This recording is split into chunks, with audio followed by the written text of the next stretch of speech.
दोस्तों, हम बात करने वाले हैं एक ऐसी धमकी की जिसने बांग्लादेश को हिलाकर रख दिया।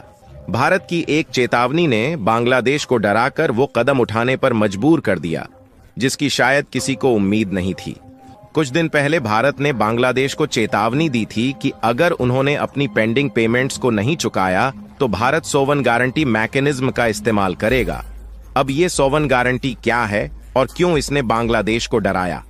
दोस्तों, सोवन गारंटी का मतलब है कि भारत अपने दावों को पूरा करवाने के लिए बांग्लादेश की गारंटी को कड़ी कार्रवाई में बदल सकता है, और इसका असर इतना गहरा था कि बांग्लादेश ने तुरंत अपने कदम वापस खींच लिए। बांग्लादेश का पावर डेवलपमेंट बोर्ड, जिसे बीपीडीबी कहा जाता है, आखिरकार भारत की बकाया पेमेंट्स को चुकाने के प्रोसेस में लग गया है। दोस्तों, बांग्लादेश की पावर कंपनी बीपीडीबी ने एक चौंकाने वाला कदम उठाया है। उन्होंने बॉन्ड्स इशू करने का फैसला किया है। इसका मतलब क्या है? बहुत सिंपल भाषा में समझें तो उन्होंने बांग्लादेश के एक बैंक से कहा है कि वो बॉन्ड्स को पब्लिक में फ्लोट करें और जनता से पैसा जुटाएं। बदले में पब्लिक को 8% ब्याज दिया जाएगा। यानी अगर आप 1 लाख का बॉन्ड खरीदते हैं तो 10 साल में आपको 1,08,000 रुपये वापस मिलेंगे। लेकिन दोस्तों, ये सिर्फ एक सामान्य बॉन्ड स्कीम नहीं है। इसके पीछे की पूरी कहानी इतनी दिलचस्प है कि आप जानकर चौंक जाएंगे। सरकार ने इस बॉन्ड्स के टेन्योर को सिर्फ 10 साल का रखा है ताकि जनता इसमें अधिक इंटरेस्ट दिखाए। सामान्यतया बॉन्ड्स 15 से 20 साल के लिए होते हैं, लेकिन यहाँ वक्त की नजाकत को समझते हुए इसे छोटा किया गया है। अब यहाँ सबसे बड़ा सवाल ये है, क्या ये प्लान बांग्लादेश को संकट से बाहर निकाल पाएगा? दरअसल ये कोई नया तरीका नहीं है। इससे पहले भी शेख हसीना की सरकार ने 2,620 करोड़ टका के बॉन्ड्स इशू करवाए थे, और तब उन्होंने भारत की कंपनीज की पेंडिंग पेमेंट्स को सफलतापूर्वक क्लियर किया था। तो अब भी उम्मीद है कि ये तरीका काम कर जाएगा, लेकिन क्या ये वाकई बांग्लादेश को बचा पाएगा या नहीं, इस पर सभी की नजरें टिकी हैं। अब बात करते हैं भारत के फायदे की। सबसे पहले, भारत की कंपनियों, खासतौर पर अदानी ग्रुप की पेंडिंग पेमेंट्स जल्द ही चुकाई जा सकती हैं। अदानी ग्रुप ने पहले ही चेतावनी दी थी कि अगर $500 मिलियन की पेमेंट नहीं हुई तो वो अपने पावर प्लांट को बंद कर देंगे। और अब बांग्लादेश ने बॉन्ड्स के जरिए ये रकम जुटाने की कोशिश शुरू कर दी है। सिर्फ अदानी ही नहीं, SIIL एनर्जी इंडिया और बाकी कंपनियों की भी पेमेंट्स अब क्लियर हो सकती हैं। लेकिन ये सब इतने सधे हुए कदम क्यों उठाए जा रहे हैं?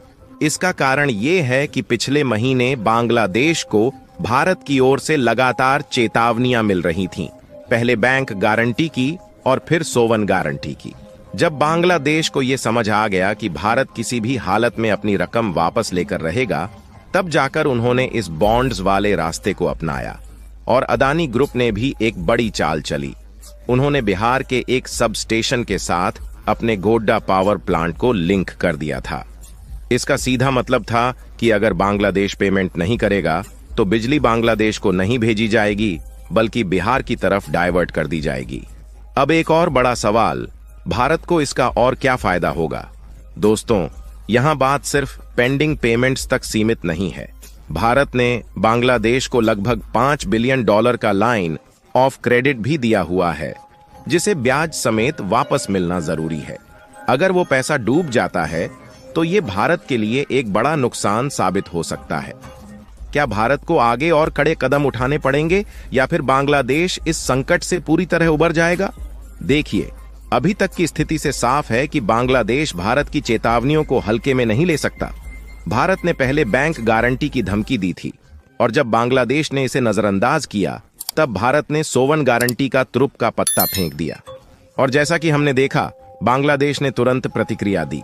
अभी तक अदानी ग्रुप ने जो किया वो एक संकेत था कि अगर बांग्लादेश पेंडिंग पेमेंट्स नहीं चुकाता तो भारत अपनी बिजली सप्लाई रोक सकता है।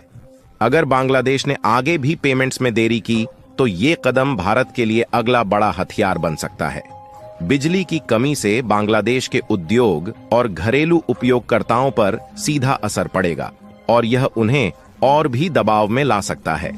भारत के पास एक और विकल्प है, बांग्लादेश पर अंतर्राष्ट्रीय मंचों पर आर्थिक दबाव बनाना। अगर बांग्लादेश बार बार अपनी पेंडिंग पेमेंट्स में असफल रहता है तो भारत इंटरनेशनल फाइनेंशियल इंस्टीट्यूशंस जैसे कि IMF और वर्ल्ड बैंक के माध्यम से दबाव बना सकता है। भारत ने बांग्लादेश को जो $5 अरब की लाइन ऑफ क्रेडिट दी है, वो बांग्लादेश की अर्थव्यवस्था के लिए एक बड़ी मदद थी। अगर भारत इस क्रेडिट लाइन को वापस लेने की धमकी देता है तो बांग्लादेश की आर्थिक स्थिति और भी खराब हो सकती है। इसे रोकने के लिए बांग्लादेश को तुरंत अपनी पेंडिंग पेमेंट्स चुकानी होंगी। सबसे खतरनाक कदम यह हो सकता है कि भारत और बांग्लादेश के बीच व्यापारिक संबंधों में कटौती की जाए। भारत और बांग्लादेश का व्यापारिक रिश्ता गहरा है और अगर भारत इसमें कोई बाधा डालता है तो इसका असर बांग्लादेश की अर्थव्यवस्था पर भारी पड़ेगा। भारत की लगातार दी जा रही चेतावनियों के बाद बांग्लादेश ने बॉन्ड्स इशू करने जैसा बड़ा कदम उठाया है। इसका मतलब यह है कि बांग्लादेश ने समझ लिया है कि इस मुद्दे को अब और टाला नहीं जा सकता। बांग्लादेश ने बॉन्ड्स के जरिए 5,000 करोड़ टका जुटाने की प्रक्रिया शुरू की है, जो एक बड़ा कदम है। इससे एक बात तो साफ है कि बांग्लादेश अपनी पेंडिंग पेमेंट्स चुकाने की पूरी कोशिश कर रहा है, लेकिन याद रखें कुल बकाया 88,000 करोड़ टका है, जिसमें से सिर्फ 5,000 करोड़ टका का इंतजाम हो रहा है। इसका मतलब यह है कि अभी बहुत बड़ी रकम बाकी है और यह देखना होगा कि बांग्लादेश आगे भी इस पैमाने पर फंड्स जुटा पाता है या नहीं।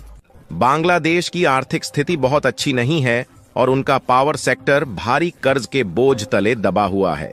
कुल 42,000 करोड़ टका का कर्ज बांग्लादेश के पावर सेक्टर पर है, जिसमें 8,000 करोड़ टका की राशि भारत की कंपनियों को चुकानी है। ऐसे में अगर बांग्लादेश बॉन्ड्स के जरिए पर्याप्त पैसा जुटाने में असफल रहता है तो समस्या गहरी हो सकती है। अगर बांग्लादेश सही तरीके से बॉन्ड्स का पैसा जुटाता है और भारत को समय पर पेमेंट करता है तो स्थिति स्थिर हो सकती है, लेकिन अगर फंड्स जुटाने में देरी होती है या कुछ अनिश्चितताएं पैदा होती हैं तो भारत को और कड़े कदम उठाने पड़ सकते हैं। अदानी ग्रुप और बाकी कंपनियों की पेंडिंग पेमेंट्स भारत के लिए बहुत महत्वपूर्ण है और भारत ने पहले ही साफ कर दिया है कि वो किसी भी हाल में अपनी रकम वापस लेकर रहेगा। तो दोस्तों, ये भारत की कूटनीति ने बांग्लादेश को घुटनों पर ला दिया। क्या बांग्लादेश इस संकट से उभर पाएगा या फिर भारत को और कड़े कदम उठाने पड़ेंगे? इस वीडियो के बारे में आपका क्या कहना है? अपनी राय हमें कमेंट करके जरूर बताइएगा। मिलते हैं आपसे अगले वीडियो में। जाते जाते कमेंट में लिख दीजिए जय हिंद, जय भारत।